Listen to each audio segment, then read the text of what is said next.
It's a Dungeons & Dragons podcast that'll really make you think. We're spicing up the rules, mashing up the homebrews, and stirring up the debates. Add a little touch of our own, and you have Chef Bolgg and the Pirate Captain's Recipes for Everything.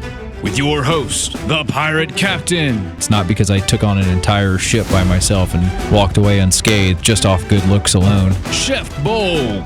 I have, in my rules for the original AG, don't be a dick. And Loke the Bard. Lock the Bard bans all bards from his campaign. That wouldn't go over very well. And without further ado, here are your hosts. Well, how do you do, folks? It'd be another day. Me, the Pirate Captain, back at it with you. With my bestest buddies, of course. Chef Bolgg. Hi there. And Loke the Bard. Ooh, yeah. Oh, decided to go the old Dwarven route this one, I see. Yeah, curses and curses. Well, I mean... Who curses better than a dwarf? That's true. That's true. Actually, no. Hold on. We're gonna get into that. I curse pretty good. You're a stinky poo-poo head. There you go. Sorry about that language, folks. Welcome to Chef Bolgg and the Pirate Captain's Recipes for Everything, featuring Loke the Bard, of course. We are your titular hosts, and there's a lot to be said. We got a lot going on today. We're great to have another episode. There's a couple things I got to go out and throw the mentions. First off, we appreciate all the new followers of our Facebook page. You guys have been awesome. We're getting a lot of not only new followers to the page, but new listeners to the podcast. And we're actually going to talk about old Chef Bolgg running into one of our listeners out there. That was actually pretty cool. I didn't think that we were going to meet somebody so close to home. But yes, follow us on Facebook, Chef Bolgg and Pirate Captain's Recipes for Everything. Give us a like. You can get all the podcast content right there. You'll see us talking about different things. Big things are happening. You can also email us at bolgandpc@gmail.com. That's the big one. Make sure you guys email us. Tell us your stories, your thoughts, your do's, your don'ts, things you like, things you don't like. You can laugh at me. You can laugh at them. We all know you're going to laugh at them. But, yeah. Send us your homebrews. Oh, yeah. Homebrews, everything. We'll play test it for you. So I'm excited because I'm getting done more here at work. All my stuff is like leveling itself out here in the next couple weeks, and I can actually go back to playing D&D on a regular basis without having these like long hiatuses. So I'm excited. Yeah. Big show planned for you guys today, so I hope you guys, or when you listen to this, I know it's a podcast, but I'm a radio guy. Naturally, it's my job, and so when I say big show today, I'm treating it like it's a normal radio show. So did I miss anything, you guys? We got the website, or not the website. We're working on a website. Yeah. Facebook, email. All right. So you, Bolgg. You can always follow Lock the Bard on Twitter. Yeah, follow Lock the Bard on Twitter. Chef Bolgg as well. I'm on there. I don't do much. Oh, you got a Twitter now? I see. I, the Pirate Captain, can't be using that Twitter. I'd have to get a whole new Twitter account, and that's a lot. And I don't feel like doing that. Yeah, it's Twitter, TikTok, YouTube, Xbox. Yeah, we got whatever. Yeah. You branding yourself out there, buddy. I mean, I stream occasionally on the Xbox. You can come in. I've been playing Elden Ring a lot. Yeah. So that's a big one. We got a story about the Elden Ring that we'll get to here in a bit. D&D news. But I do want to talk about, you were telling us during lunch, usually when we come out to these things, we usually go out and have lunch beforehand. We talk about a little bit of podcast business, things that are kind of coming through. And then we talk about, what we want to talk about. And then we also hit on some, other fun stories because, we're actually really good friends, all of us.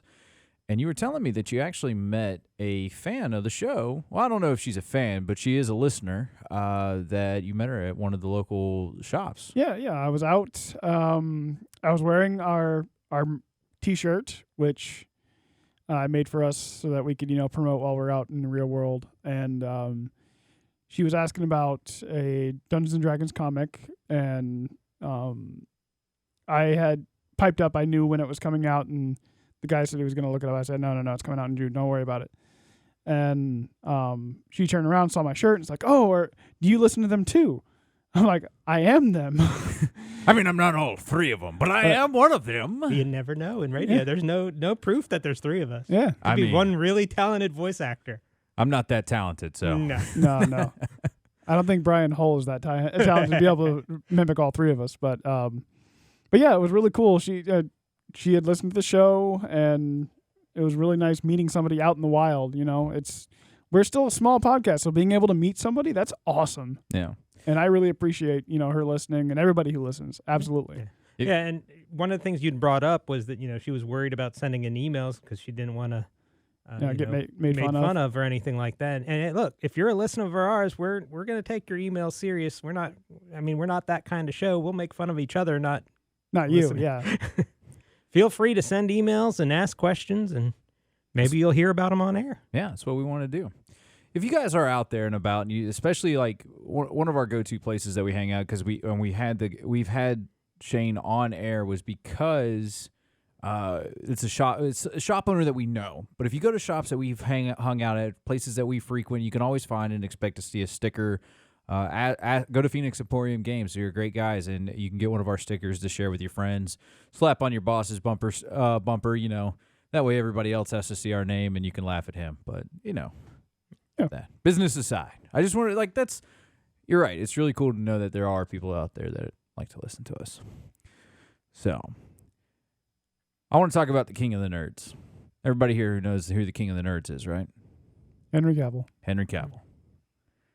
And what is Henry Cavill? The Witcher himself. The Witcher himself. A great Superman himself, yeah. The D&D, he is the Witcher. He embodies the Witcher. In fact, they refer to him instead of actually referring to any of the actual books, because he is the books when they do the Witcher series. But they had to put the Witcher series on hold because of the King of the Nerds. Yep. So I had read somewhere, I believe it was Reddit. I'm having trouble finding it now, but I had read that they had to put the Witcher series on hold, the production on hold, because he wanted to play Elden Ring, like the rest of us. I mean, the rest of you too. I haven't played it. I'm not a Dark Souls guy. I'm like 75 hours into it. Yeah, I could believe that. I've never been a Dark Souls guy before this one. I picked it up after watching Bolgg play a couple times at his house. And I said, that looks pretty neat. I'll give that a shot. Don't get me wrong. Beautifully graphic. Beautiful and game. that's what hooked me. And actually, the as much as people talk about how hard and how it's so it's challenging, but it's fair. I mean, you gotta plan your method of attack and know where you're at. If you're in an area that's way over leveled, like I find myself in too often because I'm an old Dark Souls player, just throw yourself at the problem until it goes away. You're gonna get punished for it. It almost sounds like D&D almost. Like if you're absolutely. you keep throwing yourself at the problem, it'll eventually go away. Yes, you cannot just hit the A button repeatedly and expect to win. That is as a level 5 fighter, you can't expect to go up against a Tarrasque and win. Yeah. I mean, eventually, if you're lucky enough, then the dice are on your side, you might. But crazier things have happened. It's not skill-based like Elden Ring is, where you actually have to have some measure of knowing what to do in the situation. No, I get that. And how to press the buttons.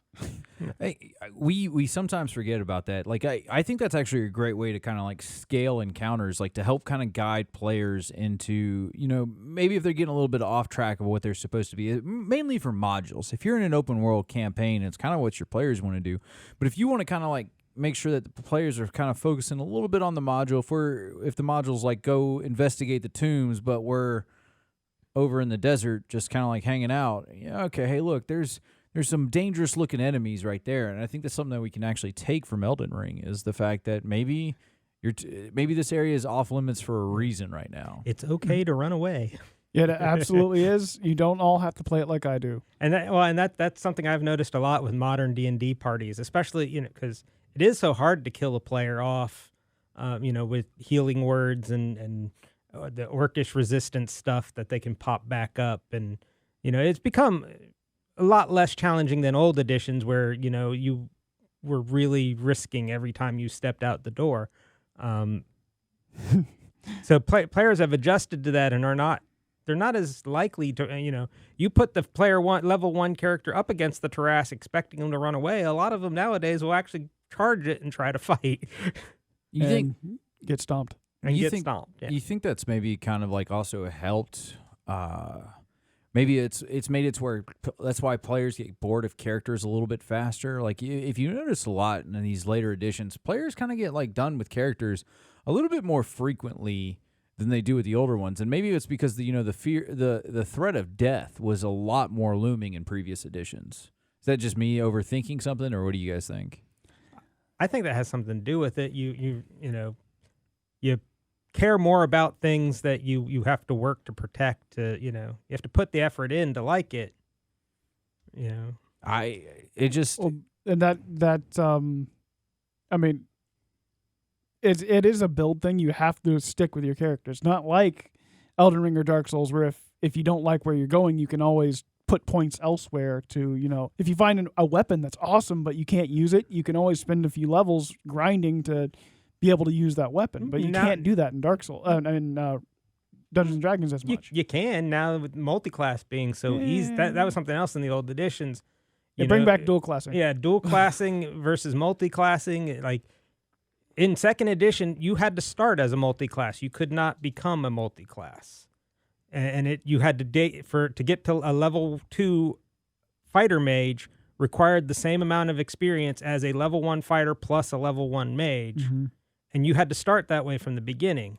If you later decided to dual class, which you switched from a fighter to a mage, you could not use your fighter skills until your mage level exceeded your fighter level.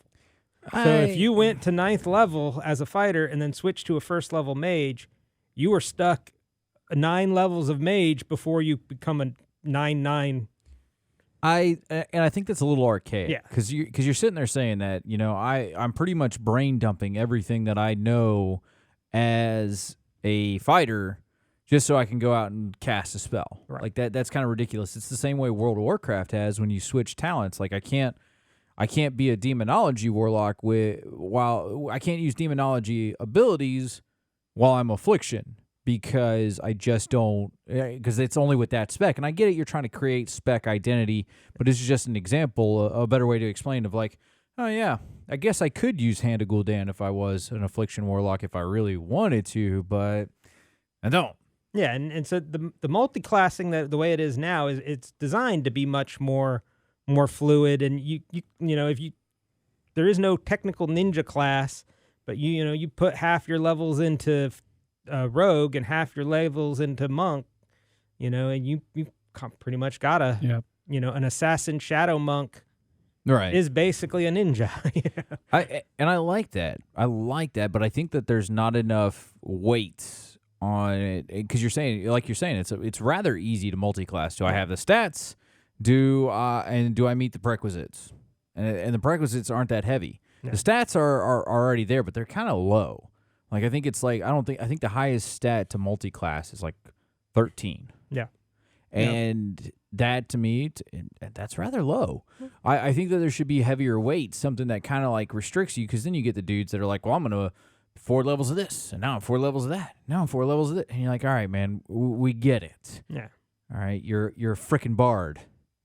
Yeah, it's I've felt that multi-classing ever since 5th Ed came out and we started playing, very, very easy to get into and could become a sink of, okay, what can I build to be, the most OP as I can possibly. Yeah. We've done thought discussions on how can I be the fastest? How can I be the strongest? And that's to the me, fun part about theory crafting. Well, yeah, theory crafting is fine, but when you actually have somebody going into a game to do it to try and win D&D, quote unquote, it becomes a problem. But the old way where multi-classing or dual classing was a serious commitment, I felt like it was a more balanced way of approaching it, because you had to seriously go, okay, I'm going to do this, and this is what I'm going to do, and commit to it. Otherwise, it's just a giant waste of your time. Right. But now you also got to remember, multi-classing is an optional rule. It is not technically a standard rule. You're not guaranteed to be allowed. Well, you're not guaranteed anything in D&D these days. It's all rules are optional to the DM's discretion. But this one is actually labeled as optional in the books, and just like feats, the DM can say, no, we're playing a standard game. No multi-classing, no feats, no flanking, no.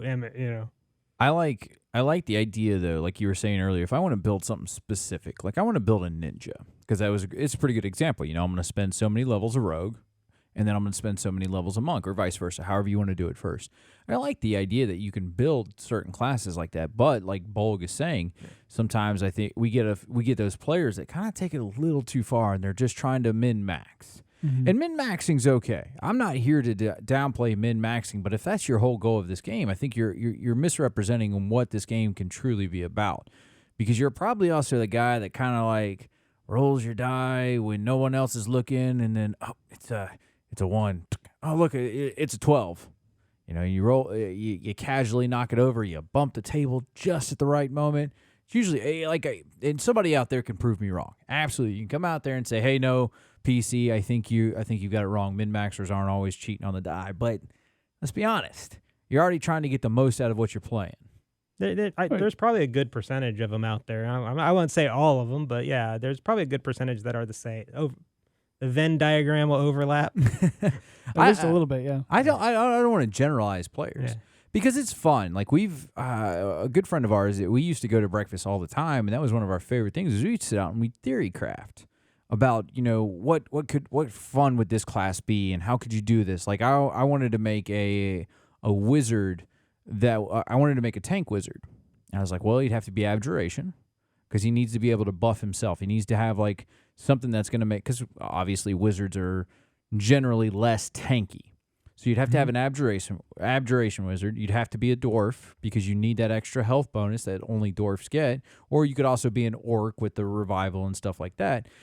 But now that you're sitting there, but they stayed in the theory crafting stages, most of them. But there were a couple of times that they popped up, and you know, like my warlock, that was the melee warlock, and it worked out. And that one was a theory craft that came out. Yes, you can switch sword. You can do sword and shield combat, dual wield combat, flail combat, range combat. You can mix all these fighting styles in and never really have a penalty. But it brought to life a character that's kind of min-maxing Hexblade Warlock to a little bit of an extent. And I think that's fun. But I think a lot of these min-maxers, you're going to find them that they're a little bit cheaters. And there is an absolute difference between min-maxing and optimizing. I optimize pretty much every character I play because I want to be as effective as I can be. But I don't if I'm a fighter, I don't stay out of role play and just worry about finding the best weapons. No, it's in the other campaign, but I don't think I've changed weapons but once, and that was because one was given to me because I wasn't changing weapons. We've the new edition, honestly, I don't see a whole lot of weapons being handed out, more armor. Is that just me though? That's a lot of the new edition. I mean, one of the things, you don't have the random loot tables the way you did in old editions. So it generally the DM is crafting what your loot is going to be. So if the party has a Bolgg who uses a maul, the DM's more likely going to put a maul in the treasure hoard that they find. Right. Find to. Well, it's like targeted equipment. The Tinderizer. Yeah. But, where in the old days where you had a loot table, and you kill a dragon, you roll on loot table 3B, and it comes up that you're getting a luck blade sword. Nobody uses a sword in the group. Well, that's a pretty damn good sword. Somebody's going to go ahead and start using that sword. Mm-hmm. Right. Or they just walk off into the sunset with the one sword they need to fight the enemy. Yeah.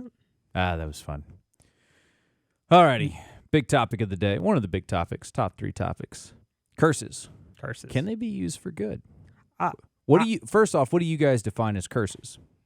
A curse is an enchantment or effect that has a initially negative, or not even initially, but maybe long-term negative effect on the user or the target of the curse. I won't even go negative. I say unwanted. Well, yeah. Because there could be conditions. Some curses, lycanthropy. Lycanthropy. Yeah, you're getting a bunch of pluses to, strength and, werewolves are resistant to just about everything. You can't hurt a werewolf without a silvered weapon or a magic weapon, blah blah blah. But you lose control once a month on the full moon. So. Yeah, vampirism is Vampire, another, you is got another curse. is a curse. But game mechanics wise, most of those are positive benefits. I mean, that's I like the way you put it, though. Like, it's just an unwanted effect upon you. Yeah. I mean, because if you read, like, the Bestow Curse ability, you touch a creature, and that creature must succeed on a wisdom saving throw. This is just the spell. This isn't just curses in general. They become cursed for the duration of the spell. When you cast the spell, you choose the nature of the curse from the following options. It's got a few options. This is obviously, this is on roll20.net. It's something that you don't want. Yeah. And maybe initially.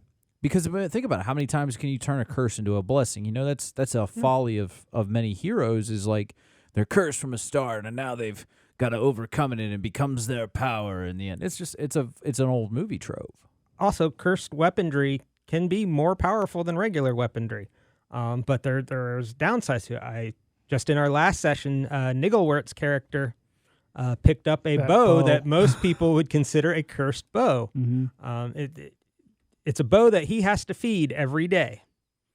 And if he doesn't feed it, he gets negative to all proficiency checks, skill checks, to hits, because the bow will start singing in his head to distract him during combat. But if he feeds it, depending what he feeds it, the bow gives a different bonus. So, like, for example, when he feeds it cat meat, a pound of cat meat, which, because they were at a restaurant and didn't realize they were eating cat, but it gives them there's so many tabaxis out there that are just rolling, but it gives them the cat's grace, the plus to dex, and it lasts for 24 hours, so it gives him bonuses. So he's turned around now, he's hunting, and he's trying different animals, trying different meats to see what the effect the bow will give him, but technically that is a cursed bow. Because he's obligated to give it something every 24 hours, or he's going to be hit pretty hard with negatives. Yep. And there's, I came up with a weapon that I don't want to spoil too much for the players in here, but whatever. It was a dagger that was in a chest full of all regular other stuff. It looks like a regular dagger, but you pick it up and it bites you. And your HP is not temporary, permanently reduced by 10 while you are using that dagger. And it's meant for low levels. Obviously, that would be a huge disadvantage if your first level you take 10 points off your HP. But when you do a critical with it, you double your damage dice. No matter what, if we're using a crit chart or whatever, you just automatically double your damage dice, and then from there, double that. So it's technically cursed, but if you hit with that thing, and you critical with that thing, it's going to hurt. So that's, there could be curses that are beneficial. When I think of curses, though, like, I'm thinking of the spell, like you have disadvantage on your wisdom saves. There's no benefit coming out of that for the person who's cursed. Well, and there are like other curses too, like with the new not the Curse of Strahd, the other one that revamped. I'm blanking on the name of the manual to the Plains of Dread that just came out recently. But in it you've got the Dampier, but you also have the ones who are the Hag Descendant or Hag Cursed bloodlines. That they are taking on aspects of the Hag because of a curse is the description of the racial, breakdown of that character. And apparently you can start level 1 as that character with that curse. Apparently you can get that curse by having sex with a hag. Poor Forpton. I got a question for you about, like, let's say the lycanthropy curse. Let's say you get it. Now, if I remember right, in the DM's manual, it says that lycanthropes are immune to non-magical attacks, right? Yeah. Mm-hmm. So if I'm a level 1 and I start out as a lycanthrope, does that mean I'm immune to non-magical attacks? Well, technically, the standard lycanthropes out of the monster manual are not a playable race. There is a shifter race, which is slightly different. I mean, I'm asking if I am turning into the lycanthrope. Right. Like if you get bitten and cursed with lycanthropy. Yes. Yeah. Then in your lycanthrope form, you would theoretically be immune, but you would have no control over yourself. Man, that's a really cool idea for like a barbarian.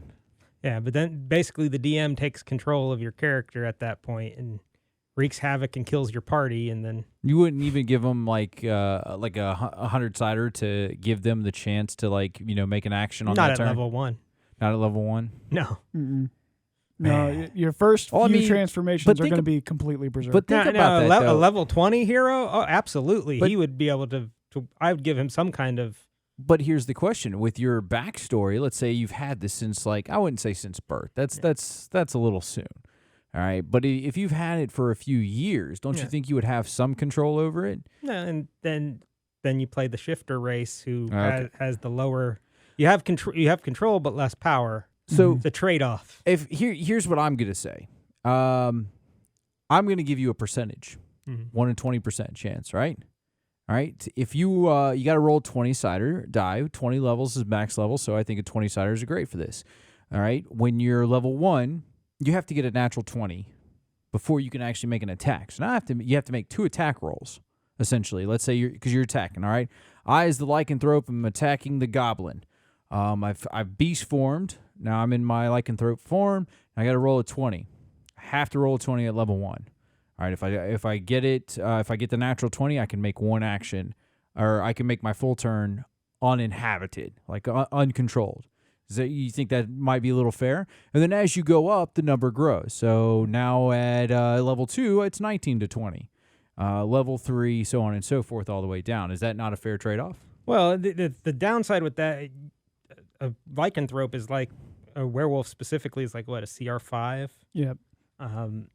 Which is the equivalent. You've just turned that character, that level 1 character, into the equivalent of about a level 8. Yeah. But the trade-off with that is eventually that fall off. Yeah. You'll still be that when you transform, you're still that CR5 werewolf. You don't get any stronger. You can't. I can see that. Yeah. I have no issues with that. Like I said, I would Yeah. give the player the option to do that 1 in 20 chance that you're going to be able to maintain a little bit of control. And then it becomes like the wild mage, where eventually you will kill your party. Yep. Because you're not going to roll a natural 20 every time you train. Unless you're that min-maxer we were talking Yeah. about. Yeah, and so eventually, rather quickly, if it's at level 1, because you need that nat 20, that second combat, you probably have. If you got lucky the first time, chances are you ain't getting lucky the second time. And that, a lycanthrope a werewolf at level 1, nobody's got magic weapons, nobody's got silvered stuff. You just wipe the whole party. That'd be hilarious. Yeah. I'm going to be honest. Like that amount of chaos in one little setting would be awesome. And now you have a whole new party where their entire job is to hunt down the lycanthrope. You Let's killed just my kill brother. this adventuring party out that was doing our mission. Go find him. And that's why a lot of, especially in the older editions, if you got inflicted with can't even say it. Lycanthropy. Yeah. You got inflicted with that disease. You were your character was handed over to the DM, and you rolled up a new character, and he became an NPC. Alrighty. So curses. Are we all in agreement? Curses can be good and can be bad. And they can be fun. They can. Oh, there's a specific curse that I love to see players go after. I'm like, you sure you want to get that? You sure you want that to happen? Immortality. You like baiting people into it. Immortality. Immortality is, as so many people think it's a blessing, it's an absolute curse. At the end of time, if it's true immortality, it's you and the void alone. Yeah. Because you're not going to die. No, that assumes you're the only immortal. Yeah. It's you and all the immortals having a party. That's a different situation. Yeah, but then after a while, You're what going can hot. you do that you haven't done before? Yeah, you're eventually bored. And you're I don't going know. for the Vandal rest. Savage found a lot of things to do. Yeah. So I'm just saying that's my argument that I just become the Yeah, new but Vandal when there's- Savage, create the Legion of Doom, and thwart Superman. Well, once all of time is gone, After you've thwarted Superman 1,000,000 times, it gets kind of boring, I'm sure. Well, then I get Superman 2, Vandal Savage's Return. I don't know. I think that you're right. Not all curses are good, but I think we look at it when we think of curse and we think of a bad thing. But we've already said you got cursed weapons that give you a pretty good bane just for what, a minor deficiency. Because I'm going to be honest, That's a minor deficiency. If I'm going to curse a weapon and give it to a player, it's going to have a more constant negative effect. And it's not because it's bad. I want it to be bad, but I'm going to give you maybe +5 on your damage roll or a bleed effect. Your arrows now cause a bleed effect. I'm going to use a bow just for an example. But you will have, as long as you maintain or attune to this weapon, you will have a 10 strength at minimum or at maximum.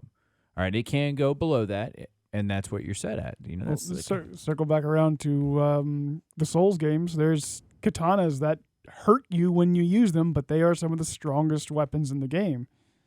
And yeah, I would consider that a cursed blade. Yeah, and the thing with the cursed blades, if they suck too much, the player's going to get rid of it right away, and that's no fun. Yeah, imagine a longsword that does a D12, but you also take a D4. Yeah.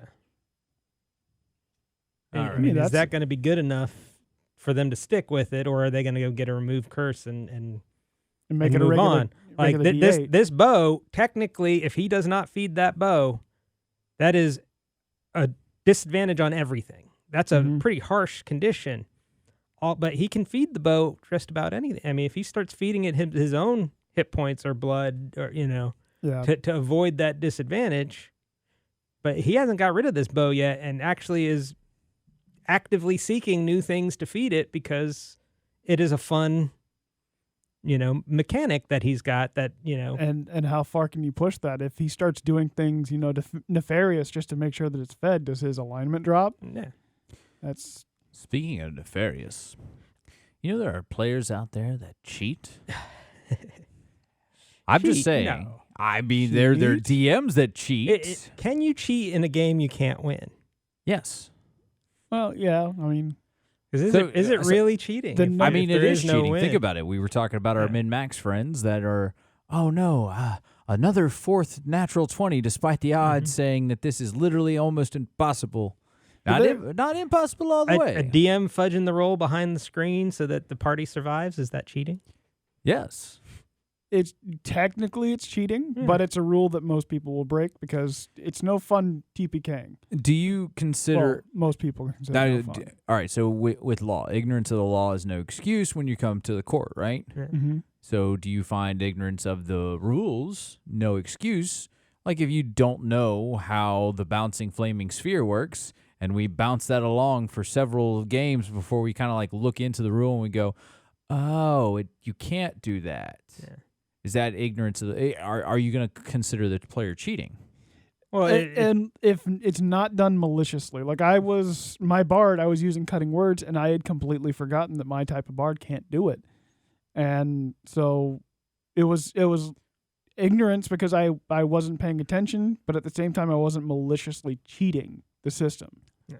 So you're saying that ignorance of the rules is an excuse? Well, if nobody calls you on it, is it even ignorance? Is it breaking a rule if nobody calls you on it? I don't know. I know our next episodes we're supposed to have one of the greatest rules lawyers back that we know, and we may have to ask him on that. Who is very good at bending the rules, but he doesn't ever break them. Well, and no, he finds loopholes. The rules of D&D are pretty fluid. I mean, they are what the DM says they are. So if the DM don't call you on them, okay, but are you breaking them? Let's take that out of the equation because that's something that we always refer back to. Let's take the DM saying out of the equation. Okay, so we're doing rules as written and rules as intended. And rules as intended. Okay. All right. I want to say that a loophole to me is not cheating. No. A loophole, if it says, we've talked about this, one of my favorite tabletop games is Hero Clicks. And it's very precisely how it's worded. It's the same way with Magic the Gathering. And or are two very important words in in those games. All right? So if it says you can do this and this, okay. But it says this or you're going to get a little bit different results from things. But is that loophole is that something that, like I said, I could literally try and find an example because I just pulled 4 unopened packs of Magic cards out of my pocket. Oh yeah, there you go. But I'm not going to open them right now because that's a mess I don't want to keep having to clean up. So like I said, I think ignorance of the rules. Sometimes it's not ignorance either. Sometimes it's intentionally ignoring the rules. Yeah. Last episode we talked about encumbrance. Right. That a lot of parties, including ourselves, a lot of times ignore the rules on encumbrance. Is that cheating? Or Is is that it just, cheating? Is that breaking rules? What about spell components? I mean, rules is written and rules is intended. Yes. Yeah. Yes, it is. Spell components. We've talked in previous episodes about that as well.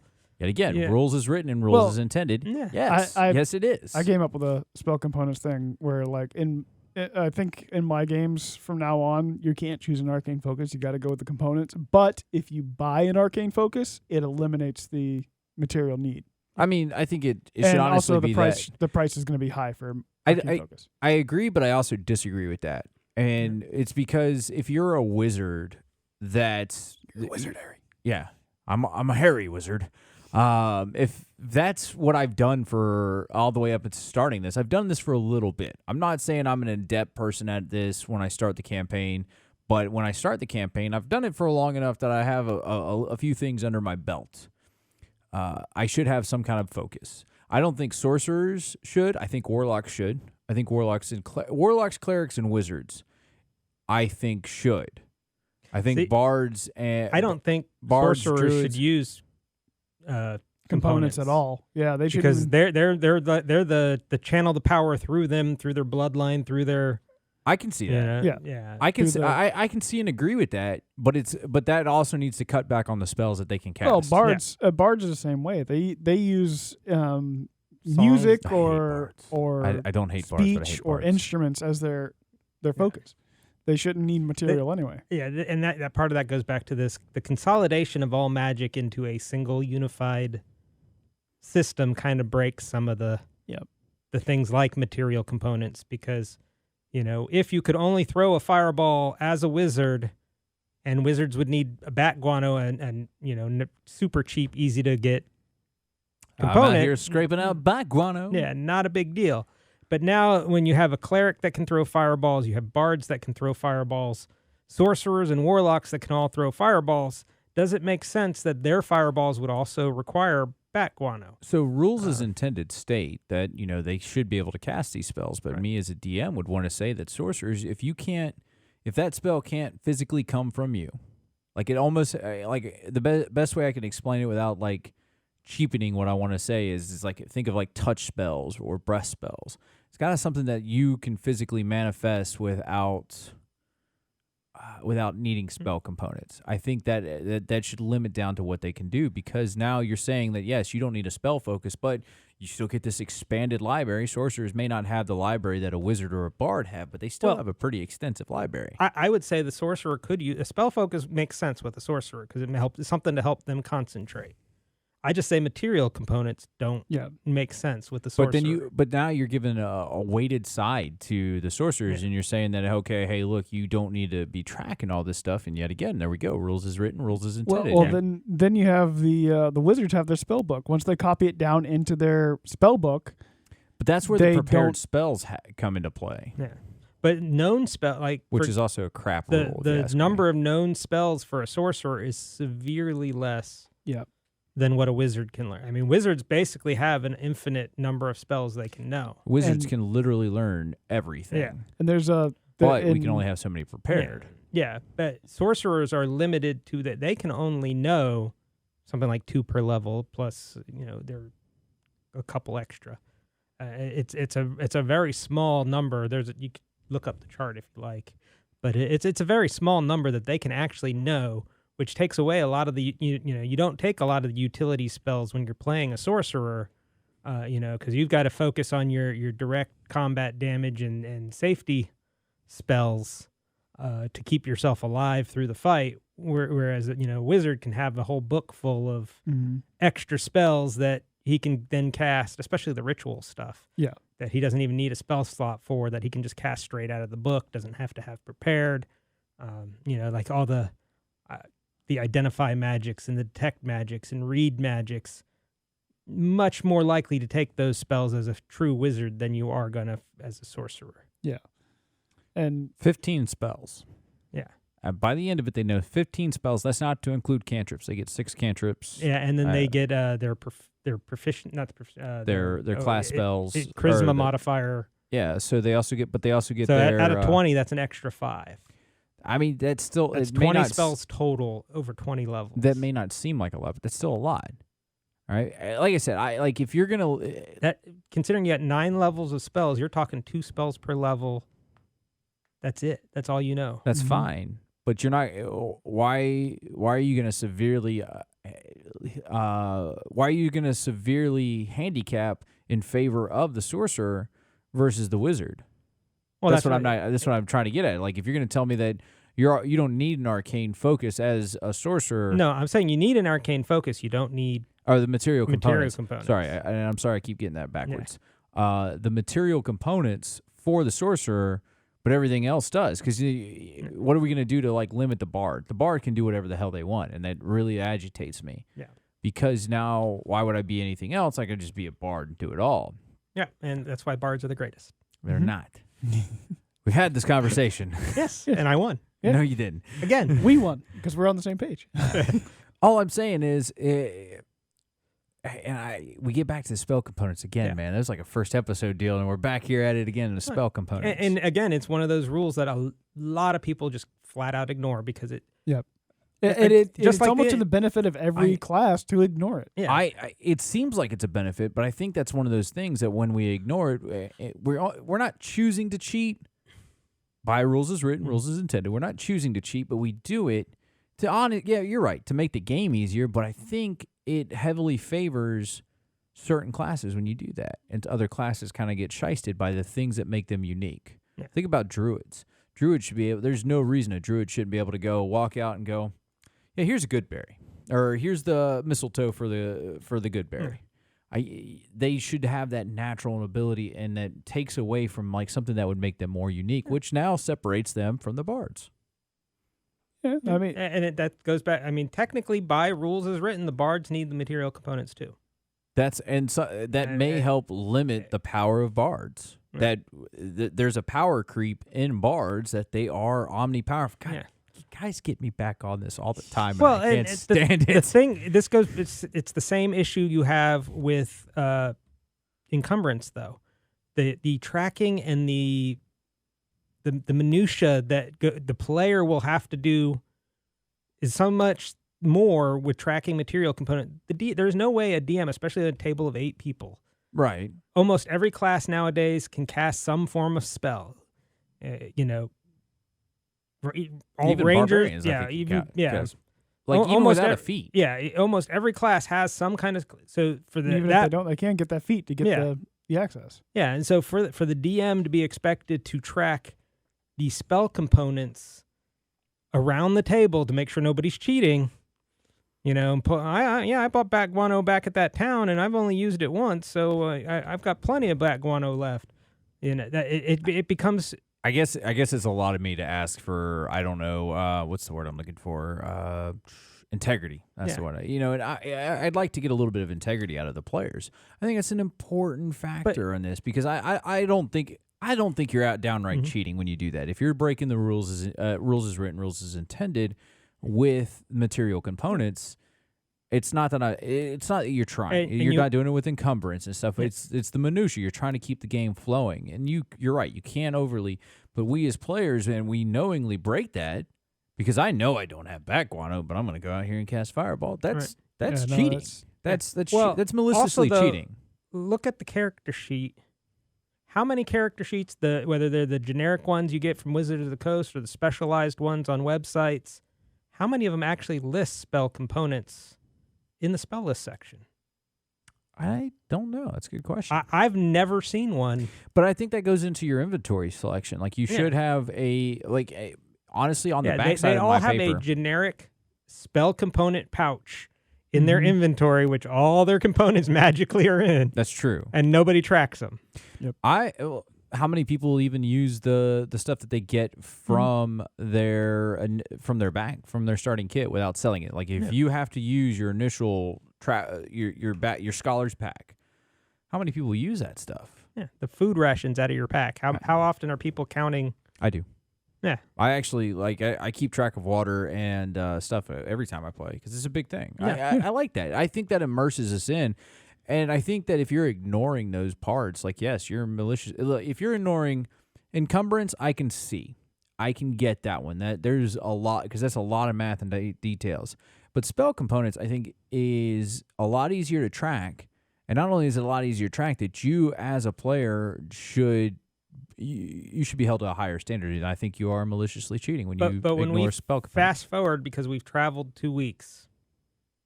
How many of those food rations do you mark down as having eaten on those 2 weeks? What is it? Also, do you have each ration's worth a full day's ration? Yes. Yeah. Each. Yeah. So then I would make out 14. I would actually. I've purposely bought out rations and stuff like that. Yeah, because it's one thing while you're playing and role playing that okay, everybody, we're taking a break for lunch. You mark off a ration, whatever. But when you fast forward, well, did we pass any towns that we picked up more rations at? Did anybody hunt for those 2 weeks we fast forwarded to supplement those was there rations? A druid that had good There's berry. a druid with good berry that Create I found the food and mistletoe, water, guys. Yeah, so I mean, it gets into that same. I get the minutia. Like if you're fast traveling, I think there is a little bit of it that you can kind of like skip. But if I'm in a dungeon or something like that, let's say we're spending a couple of sessions in one dungeon, I should be tracking that. Granted, I don't think you should be short. You should be short that's resting. the thing. Most dungeons aren't big enough that you should be spending more than a day in anyway. Right. Unless you're playing one of those old school multi-level huge dungeons. I like those. But even those, most of those, if you just time the size, 10 miles of floor space that you're walking across, if you're doing that in multiple days to go, you're doing a mile a day and taking a long rest each day. You shouldn't be taking a long rest in a dungeon. Yeah. I'll be honest. You shouldn't even really be taking a short rest. Even with the mansion spells, the Mordecai's mansions, I think it is. Yeah. I don't think you should be able to do that. Yeah, and monsters should be refreshing or renewing if you do, because Or hunting you down if they heard the fights from before. Yeah. yeah. 'Cause think about how many, a fireball is going to be loud. I don't know if you guys have ever heard a fire start when it's that big. Yeah. I'm but an it is artilleryman. loud. And I'm an artilleryman. I think I know what loud cannons and fire sound like. But technically, by the book, rules as written, you are limited to one long rest per 24 hours. Mm-hmm.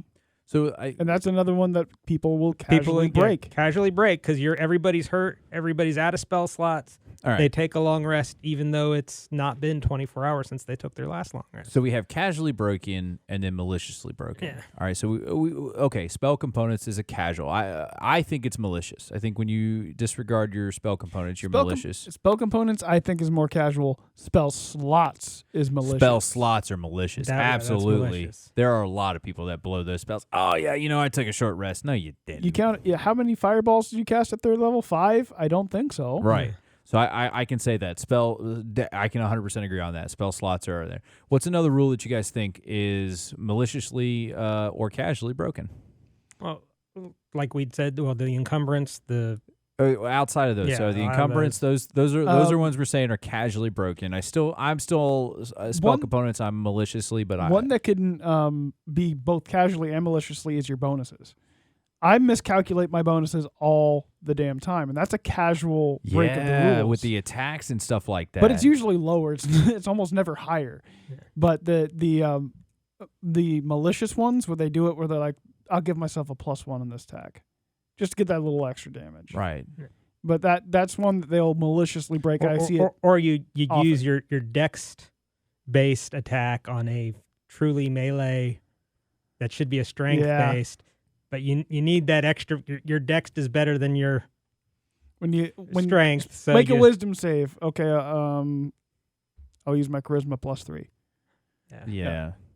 It almost feels like you should have your stats written somewhere on the board, and I hate to do that because that's taking trust away from your players. I think that ruins that. That's actually something that's actually kind of nice about Roll20 and fantasy rounds is that it's all right there. Yeah. So what would you guys be up to? Like everybody sits at the table. We play at the table, but all our character sheets are on like Roll20. Would you guys as DMs be opposed from that? So that way, like I said, I don't think players. There's not a whole lot of players that actually go out and maliciously cheat. I'm not saying that in one bit, but I do think there are enough out there that I think that's a kind of like a little, and it would help you. It would help me to go, hey man, I think you're going to be carrying a little too much as a wizard. I think that you're running out of spell slots. I can track your spell slots. Would you guys be opposed to that as DMs? Opposed to it, no. But getting the group to comply, you wind up updating their spell sheet for them, especially some of the ones that are not the old pen and paper players who don't want to use any technology stuff. How many pen and paper players outside of me that truly would rather pen and paper everything? How many pen and paper players do you know that are in your current campaign? At least 2. You don't think that there's a way to convince them? The only Nigglewort and Bacall both are very pen and paper. The only reason I don't use pen and paper is because it takes up too much room and we've got 8 people around our table. There. Yeah. So, I mean, that's 1 in 4 Fair in enough. just that group. I mean, we're coming up on Rava's campaign where I'm going to have to pen and paper because I'm using a homebrew subclass for Warlock, and I can't use the app, so I have to use. I just think that there's benefits to it. Yeah. And then you got to get everybody that's going to all agree on the same. Do you all use D&D Beyond? Do you all use Roll20? Do you all use Fantasy Grounds? Yep. Everybody's got to agree on the one system, and then especially some of the ones that aren't so tech savvy, they may not want. The learning curve of those systems. Now, if there was say an app out there where it was like all interconnected, you have a group code. And then the DM has access to it, and you're updating it real time on your end, and the DM has access to see that kind of thing. Completely different scenario. I need you to stop right there because that could be our next greatest thing. Well, unfortunately, those do exist. They just are not the free apps that they're not free. Use. And that's the other thing. You got a group of 8 people. You got to get them all to agree to pay for the service. Fair enough. What is it? 6 that you have to before you have to pay on Fantasy Grounds and Roll20. There's a threshold number of players. I can't remember if it's 5 or 6, but I think it's 6. Yeah. So then, I mean, even just using one of those at our group of 8 would require a monthly service charge. Well, like with the app that we use, I think we've all paid for it. I think it was $3? Yeah, it was a one-time payment. If that kind of app existed, though, it was just a one-time payment. Even $5 for that level of. What's the name of the app? The one that we use. The 5e character sheet. 5e character sheet. Yeah. Yeah, I think it's only on Droid too. I don't think it's on iPhone. I think it's on Windows. I know, but not iPhone. I don't think. Yeah, I don't know if it's on. And then the companion for that, not by the same people, but I think it's Spellbook Burned. We use that as well because that's completely free. All right, before we go, we got a little bit of time left. Dragonlance, it's coming up, and you've told me so. Like I have been so busy with all my other dealings and work and stuff that I haven't actually looked at this one. A friend of ours. Rava, she brought it up last time in the last episode, Dragonlance. Yeah, and you actually took a look into it. So you want to go ahead and give us the UA for they call it Heroes of Krynn, just released. They're adding the Kender race, but like we discussed with our Orcs Racist episode, they have been. 2022. I don't know what. Yeah. Is there a term for what they're doing to the races in PC? Gentrifying. Gentrified. Where they're taking away their thieving nature and their klepto, background type stuff, and it's like now they have this magic ability to manifest a random item, whereas in the past they would klepto random items. Yeah. I'm down. I'd rather have. Where did you get that candlestick? Yeah. I don't know. Don't ask. But so they're was it 3rd level ability, possess the magical ability to pull an item out of their bag or other container. As a bonus action, you can reach into the container you're carrying, roll on the Kender Ace's table, and determine what item you pull out. The object glimmers softly and disappears after an hour. So it's basically like the summoner summoned item. And the items are 5d6 gold. That could still be weapon. Used. The 5d6 gold pieces could still be used to be an asshole Kender. Yeah, absolutely. You're like, okay, here you go, pay with that gold, and then it disappears. 15 minutes later. Yeah, that's. But they've taken away the whole. The Kenders in the Dragonlance novels.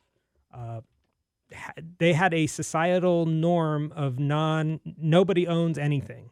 It's not something in their culture, and it was a cultural thing. And so that because the way they're removing all cultural information from the racial makeups in the modern D&D, they've removed all that lore that goes with the Kender from the Kender. That sucks. Now, there's also, looking at this UA, there's also some power creep issues. Yeah, I was looking at that. You were telling me. The Knights of Solamnia or the Initiate Tower of High Sorcery each now give you a free feat at level 1, which, the feat, if you pair them with where you're supposed to pair them, they're okay. Like, one's kind of the equivalent of Magic Initiate, and the other one's like Martial Adept. However, if you pair a Knight of Solamnia with a Magic character, or you pair the Initiate of the Tower of High Sorcery with a martial character, you've just made yourself a Gish. Yep. For free. And if now you pair that with a variant human or a custom lineage who gets another feat at level 1. Yeah, you've just overpowered your level 1. It's weird that these don't have prerequisites. Yeah. We were talking about that, I think, were we talking about it in this episode, or were we talking about it at lunch, where there's like prerequisites? Oh, no, it was. We were talking about the multi-class. We were talking about prerequisites needing, there needs to be bigger weights on some of the prerequisites for multi-class. And so I'm not sure why this stuff, like, you're right. There's like magic stuff that's like really powerful right here. Ambitious magic to learn. You learn 1 second level spell of your choice. The second level spell. This is ambitious magic. You got to be 4th level. Yeah, that one you have to already. That one's the second. I'm trying to find. They've got tiered. The reason they've done this. You have to get the Initiate of High Sorcery first before you can get the black robe, red robe, or white robe. Right. I tell you what I do. One at 4th level. I tell you what I do like about this, though, and I think this is something that's great, is that your background actually has something that you build up in. Yeah. If you're a sailor in a normal background in the PHP, you can be a pirate, doesn't matter. You were always a sailor. You were the best at your craft. You never did anything else. This one, you actually have to build up into doing different things. It's almost like you're leveling up your background. Like you're doing stuff for your order. I like that. I think that's great. But I'm with you. Some of these stuff, like I'm just trying to get it. It's hard. It'll be hard for me. You guys go. We'll link to the Unearthed Arcana on our Facebook page. Make sure you guys check that out. Chef Bolgg and PC on Facebook. We'll have the link to the Unearthed Arcana so you guys can look at it. But some of this stuff, to try and give you a basic description of it quickly, is not going to do it any justice. The Knights of Salami. I'm going to call them that. The Knights of Salami. They have pretty much like the squire or the folk hero background, where I could stay anywhere for like super cheap and eat for super almost free. Sorry about that. When you take your character, you may roll once a Knights of Salami trinkets table. The Knights of Salami didn't really give you anything. Now that I look at it, though. But if you get the feat, it gives you the Squire of Salami feat for free. That's what I'm looking for. And then, that gives you martial training, which is proficiency with medium armor and martial weapons. And defensive rider, so you get, which honestly nobody ever uses that. But I think, let's see, encouraging rally. When another creature you can see within 30 feet makes a saving throw, you can use your reaction to inspire them. Yeah. And the target can hear you and understand you. It gains advantage on the saving throw. But once you use this reaction, you can't do it. See, where the weakness from this comes, you put that on a fighter or a, paladin type class, not very good of a feat. Put that on a mage. You now have a mage who can wear medium armor. Yeah. Take the feat, heavy armor. Yeah, but it only requires that you have medium armor. You now have a mage who could wear heavy armor. So I think this is where you as a DM have to kind of and use martial weapons. I think this is where as a DM that if you put that in a stipulation that if you become the Squire of Salami, that you can't take the medium armor master feat until 4th level. That's because this isn't obvious. This wasn't thinking about rules as written to put that into play, because they're also probably expecting DMs to go, they may not use feats, but I think that's something that you're going to have to put into stipulation. You can't take both of those on the same level. Like, you're not just going to become a medium armor.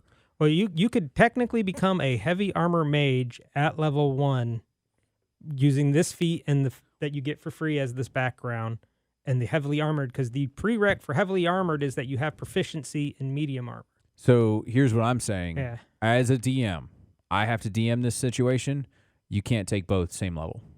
Yeah, because then it's not before. Right. Yeah. You know, But still, I don't think that's this a- is. I think this breaks rules as intended. Yeah. I But really do. Even then, by 4th level, you now have a wizard who can wear plate mail and use any weapon he freaking wants to. Or homebrew dual class. You know, Yeah. you're level 1, you're both of these, but hey, guess what? You don't level up until level 2. But that's just it. No, this 'cause is making it at the standard standard not level mage, 2, level standard 4. mage Not leveling, even standard that. mage costs. But you now have a full plate armored standard mage. Yeah, but you can't afford full plate as a mage, or even at level 1. Yeah. I don't even think you're gonna afford full plate as a level 4 mage, unless you're Depends like. what your adventuring party's doing. Yeah, by as I that say, point. it really depends. But I think that's such a niche, Well, I mean- niche setting. And if that's Well, your here's goal, Here's the thing. Variant human playing any kind of Yet arcane again, caster. you can't take the like I as a DM and putting my foot down. Me as even a player. Like if Okay, we're do it all the- playing together, and the DM says, "Hey, you can use this on Earth Arcana." Me as a player, if you said, "Hey, I'm going to compare these," I was like, "Man, that's kind of cheese." the man. other way around, you make a fighter who takes the initiated tower of high sorcery, which basically gives him the same, it's one less cantrip, but it's the same as magic initiate, where you get a cantrip and a spell. right? And then you take, using your variant human, you take magic initiate. You now have 3 cantrips and 2 first level spells at first level as a fighter that don't count as spell slots. I'm gonna have to get back to you on how to fix that one because Yeah. that one's gonna take a little bit. That one's got a lot more reading to it that I Yeah, just. and then come level 4, you take the you take the black robe, white robe, or red robe. I can't remember the names of them off the sheet, but they each have a special feat that gives them additional spell slots at 4th level of 2nd level spell slots. And this is on a standard fighter who has full armor, full martial, full multi-attack abilities, extra, fighters get feats more often than other classes. Yeah. That there's danger to that. Yeah. I can admit to that. So yeah, this, like I said, I think this isn't intended. Like it still hasn't even been Well, released. that's yet, why it's so- UA. Yeah, hopefully they will correct some of these but I mean this is probably one of the most broken UAs I've seen.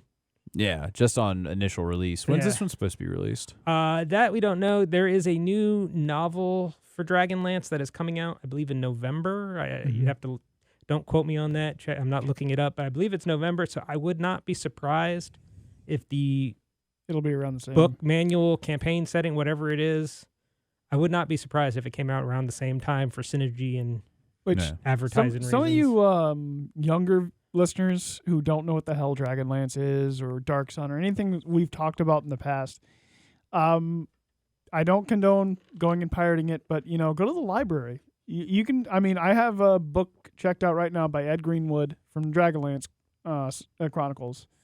Go to your local bookstores. Go read up on some of the old lore because you can actually, while you're reading, picture these character sheets and see what they're getting up to.